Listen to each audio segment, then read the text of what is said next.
Welcome back to the channel. I trust that you're doing well. We are seeing another beautiful green day across the crypto market, at least at the time of recording this video. XRP's been doing some beautiful moves this last week, same with Solana, so we'll take a look at those. We'll check in with Bitcoin dominance as well as some other charts to see how close we are to an alt season, and we'll take a look at the Artemis Terminal, see which crypto sectors are performing the best, which ones are underperforming, and there's been some interesting changes in the stablecoin supply on various different chains as well, so we'll look at that too. So don't forget to leave me a like, stick around for the video, and let's get into it.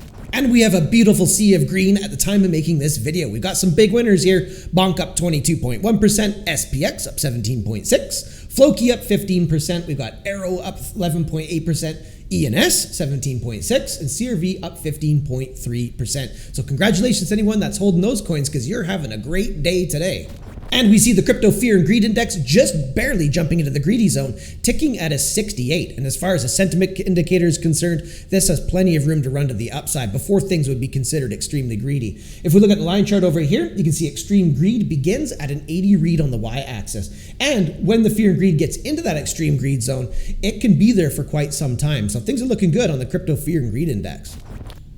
And popping into the Artemis Terminal, we see the market cap of crypto has increased to 3.8 trillion, up 11.5% in the last 30 days. We can see the top fees collected by chains in the last 24 hours as Hyperliquid leading the way in the last day at 4.1 million in fees collected, and Tron doing about half of that at 2.3 million. But we see some interesting things happening over here with the top stablecoin supply changes in the last 24 hours. We see Tron has added 146 million and Solana adding 27 million. But check out Ethereum down here, down 927 million in stablecoin supply in the last 24 hours. Very interesting. We'll definitely be tracking that. Scrolling down to the sector performances to see which sectors in the altcoins are doing the best right now, we can see that NFT applications are on fire, up 130% at the time of making this video.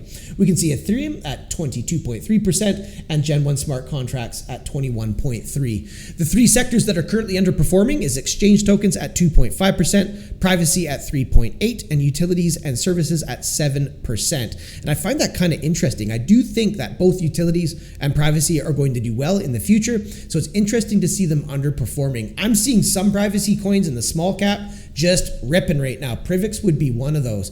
And typically when I'm investing in altcoins, I look for sectors that I believe in that are underperforming. I want to catch those things before they become like this NFT application over here. You want to get them when they're a bit cool before they get red hot, and that's where you get your gains. So that's how I personally do it. If it's a sector that I believe in and I find a good project within that sector, I'll usually see, is it underperforming? Does it have some room to run? And that's usually when I'll start adding to those kinds of positions.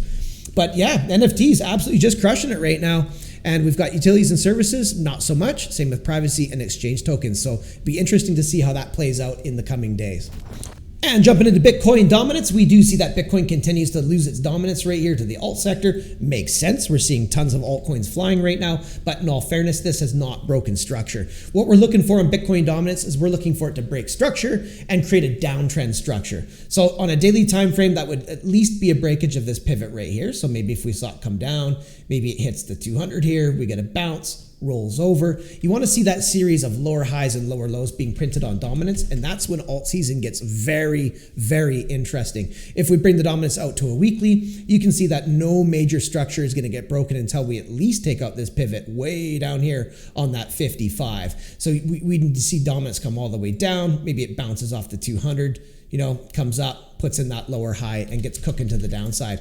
At the end of the day, we want to see Bitcoin dominance really falling off a cliff. Whether that happens like a waterfall or in a downtrend doesn't really matter to me. As long as we see Bitcoin giving up its dominance to the alt sector, that's when we're going to get those really big altcoin pumps. So in other words, alt season, it hasn't even really begun yet, and we're already seeing some big moves in the alt sector, which to me I find quite exciting. If we jump over to the Altcoin Index, we do see that this is moving up. We're now ticking at a 30 39, but we're a long ways away from an alt season according to this as well. Alt season begins at a 75 read on the y-axis and we're only at a 39. So in other words, this has lots of room to run and we're already seeing altcoins begin to benefit. And checking in on the price action of Solana on a daily time frame, we see Solana is having a beautiful day today, putting in this giant lightsaber to the upside, currently trading at 172, up 4.8% at the time of recording this video.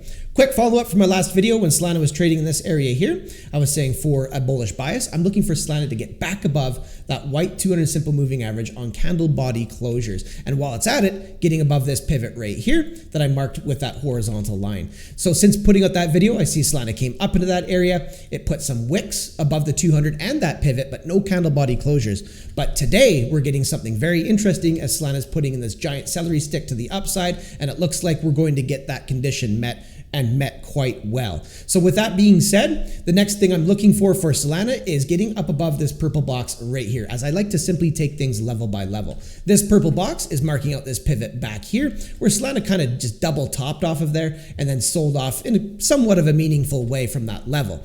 So getting price action up above there on candle body closures and holding that level, from a price action perspective, is signaling to me that whoever was selling this area is no longer present or simply out of ammunition. So the top side of that box is coming in at approximately 187, with the bottom side coming in at 183. So getting daily candle body closures above 187, and Solana will just be continuing to build strength at that point and will be looking better and better. So we want to see those daily candles close up above, hold that level, and that's likely going to initiate some more moves to the upside for Solana. Let's go ahead and check in on some of the momentum. We see the stochastic down below. It's kind of just swerving around in the bullish control zone.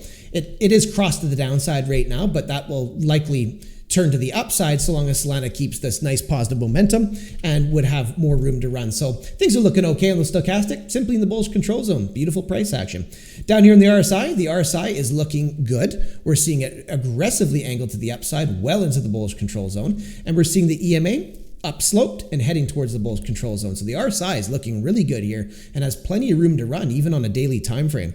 Down here in the MACD, we see the MACD getting back into the bullish control zone. Again, angled up, agreeing with the stochastic, agreeing with the RSI. We're seeing a nice positive island of momentum being built here, getting a nice solid green bar today as I record this video. So momentum has room to run, price action looking good. We're seeing some bullish conditions get met from a price action perspective, and Solana is well on its way.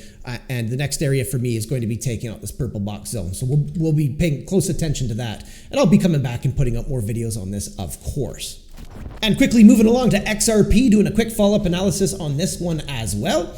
And in my last video, I threw this purple box on the chart right here, which is marking out this pivot. And I was saying, hey, I'm looking for daily candle body closures above that level, and XRP is going to be looking strong.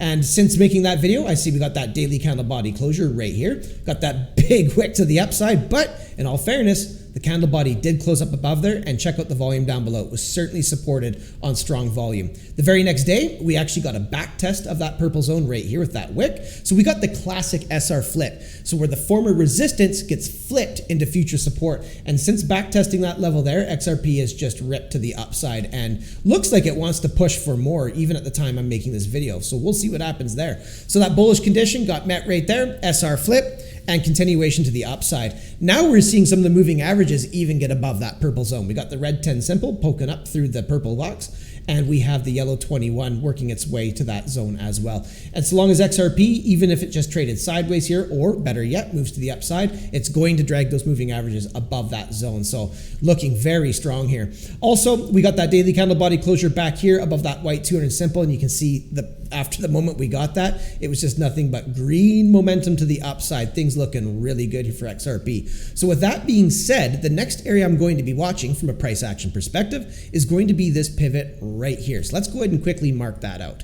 Grab a rectangle here, and I'm going to go ahead and mark those candle bodies, and we'll do that wick as well, just like that. So the next area I'm watching for XRP is going to be that pivot, now marked by the purple box, which has a bottom side coming in at $3.29 approximately. and a top side coming in at approximately 339. So if we start getting daily candles closing above 340, above that purple box, and holding above that level, then XRP is just going to be looking stronger and stronger, and that'll likely initiate some more upside moves for XRP. So we'll certainly keep that on our radar. Let's jump down and have a look at some of the momentum. So we see the stochastic is in the critical zone. It can stay there so long as XRP remains as bullish as it is. So nothing really to take away from the stochastic there. RSI is getting pretty hot on a daily time frame. You can see it's well into that critical zone. This is just a daily time frame, so maybe we see a little bit of sideways or maybe a pullback at some point. From what price level, that remains to be seen because XRP is very strong right now.